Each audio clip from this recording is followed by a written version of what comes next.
அப்படியே ஓரங்கட்டி குப்பை தொட்டியில் போட்டதுதான் மிச்சம். இந்நிலையில் எங்கு முறையிட்டும் தங்கள் தேர்வு முடிவுகள் குறித்து விடை தெரியாத மாணவர்கள் ஒரு கட்டத்தில் தகவல் அறியும் உரிமை சட்டத்தின் கீழ் மனு செய்து தேர்வு முடிவுகளை அறிய முயன்ற போது அவர்களுக்கு பயங்கரமான அதிர்ச்சி காத்திருந்தது.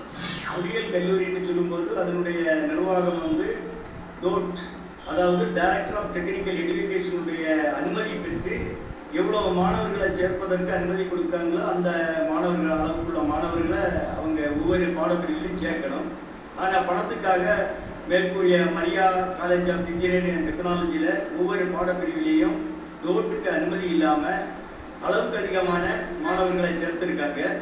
அதில் அநேக மாணவர்களுக்கு பரீட்சை எழுத முடியாமல், பரீட்சை எழுதியும் ரிசல்ட் பப்ளிஷ் பண்ணாமல் நிலைமை ஏற்பட்டு ஒரு சில மாணவர்கள் பாதிக்கப்பட்டவர்கள் ரைட் டு இன்ஃபர்மேஷன் ஆக்ட் படி பல்கலைக்கழகத்திட்ட அவர்களுடைய கல்வியினுடைய தரம் குறித்தும் நிலைமை குறித்தும் கேட்டார்கள்.